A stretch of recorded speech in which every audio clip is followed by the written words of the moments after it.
Now, my very special guest on the show this afternoon has just released his first album as The in 25 years. The album is Ensoulment, and he's on a huge world tour right now. Good afternoon, Matt Johnson. Hello, Chris. Thanks for inviting me. Matt, thanks for coming on.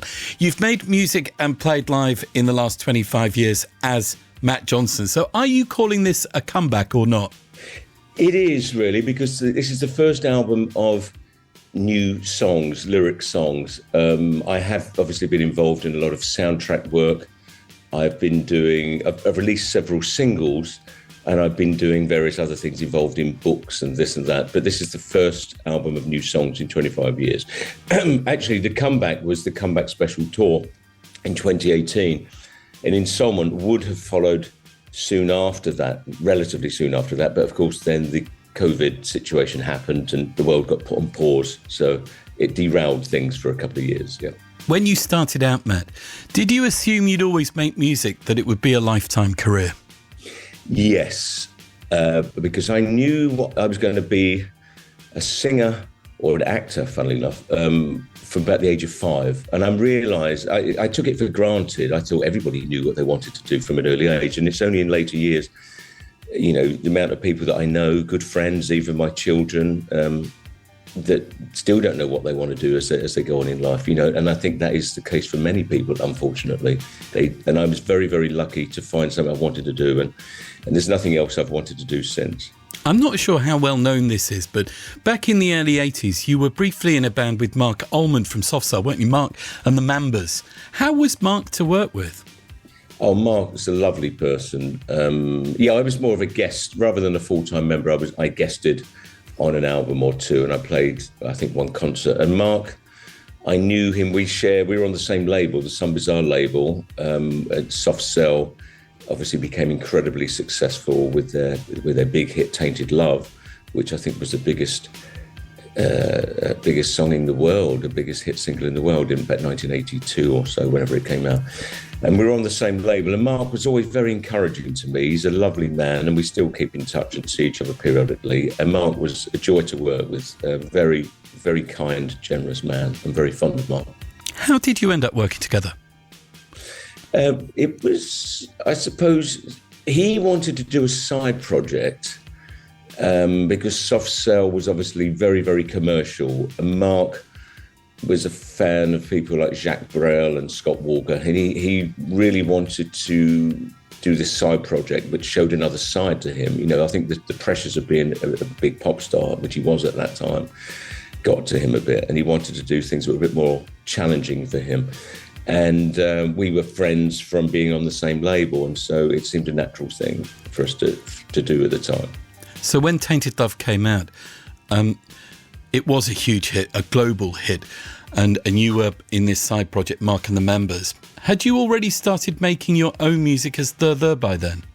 Yeah, I'd actually been releasing records since I was a teenager, and so I started very young. I was in my first band doing concerts at about the age of 5, singing in the band.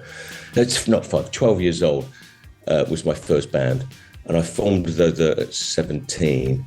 And was releasing records by the time I was about 18 or 19. And the first The album was Soul Mining. That was in 1983. How did it feel to get signed and release that album?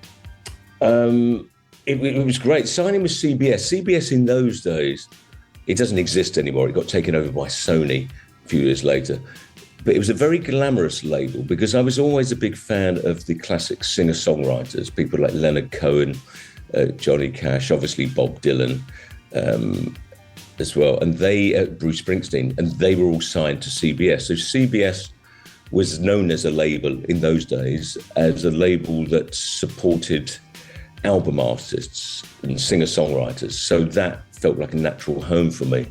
And I've often used the football analogy. For me, as a young lad of 20 or 21, signing for CBS was like a young footballer signing for Manchester United in the UK. You know, it was a very glamorous label in those days, and they were very supportive. I was with them for about 18 years in the end, but they were very supportive of me, and particularly a project like the Infected project, and where we made a film which was very expensive. I mean, in today's money, that project would have been like $1.5 million or something, I suppose. So even more, they paid for a video to be made of every song on the album, and we travelled around the world doing that. And that was a huge level of commitment for somebody that was relatively unknown, because Soul Mining came out, although the album has continued to sell after 40 years, at that time, it didn't get a very high chart position. There weren't any big hit singles on it, although, This Is the Day and Uncertain Smile went on to become very well-known songs. So for a label to provide that level of commitment was pretty astonishing, really. And now, more than 25 years since your last The album, Naked Self, your new one is Ensoulment, and it's just come out. And from that album, I'm going to play Some Days I Drink My Coffee by the Grave of William Blake, Matt.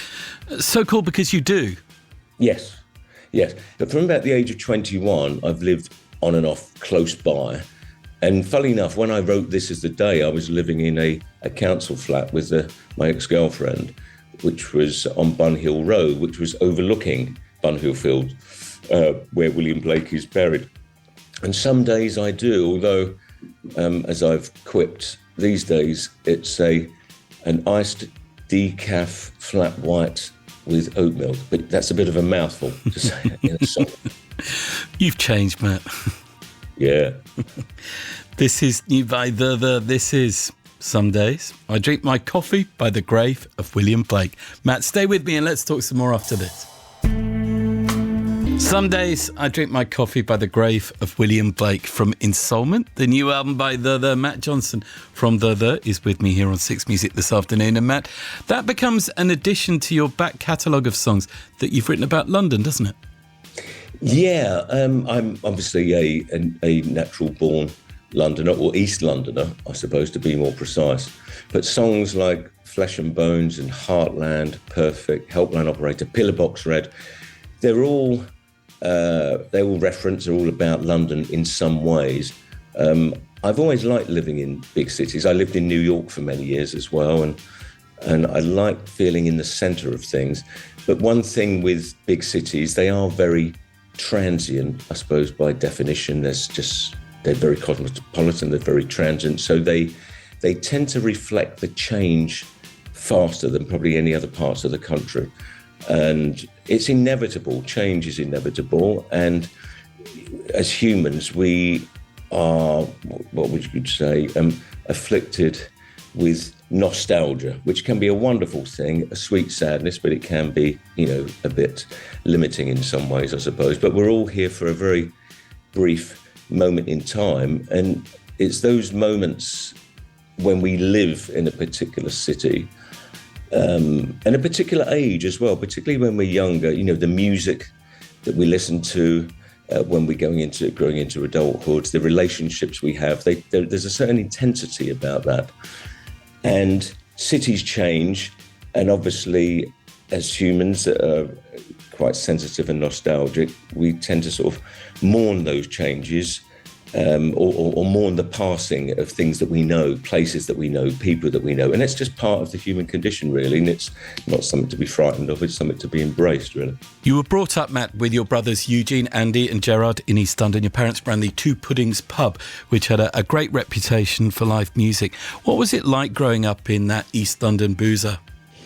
It was a wonderful childhood, actually. And I didn't, as children, all we know is the world we're born into, and we all have very different upbringings, and what's completely normal to us will be quite odd to somebody else. But it was a very, very busy pub. At that time, in the 60s, it was the busiest pub in East London. And there was, it was packed all the time. And as children, we weren't allowed, the laws were quite strict in those days. Children weren't allowed going into pubs. So, and our mum was quite strict in a lovely way to make sure that we get to bed at time. But of course, and as an old building, we would hear the music coming up through the floorboards, and we would hear all the excitement and people laughing. And it was a very exciting childhood, really. There was a lot of very interesting customers, a lot of well-known footballers, musicians, actors, and gangsters, of course, went there. And they all seemed quite natural to us as kids.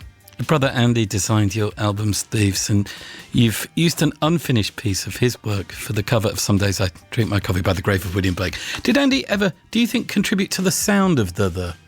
I don't know really, because he was a big influence on me. I would say he's contributed to my artistic outlook and sensibilities a lot. He was probably the biggest influence on me in my life. You know, we were so close because we were 2.5 years apart, but we went through a lot of similar experiences, obviously. And we had a very similar taste in humour, in literature, in films and music.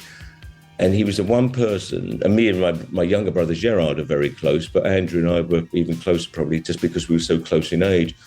But if Andrew had recommended a piece of music or a film or a book, I knew I would like it, and vice versa. You know, we shared a very similar outlook. And, you know, I think about him and my brother Eugene and my mum and dad every day, and I think your listeners, any of your listeners that have lost people would know that you think about the people that you've lost every day. You know, you just do. They're part of you. They're in your heart. They're in your mind, and in a nice way. You know, I often think, oh, what would he think about this? What would he think about that? And I think he will be very pleased that we're still using his artwork, you know, on all the releases since he passed away, because he was very much part of and remains so. And luckily, there's a lot of unpublished work that he's got, a lot of sketchbooks, a lot of really great work. So we will continue to use his work on future releases.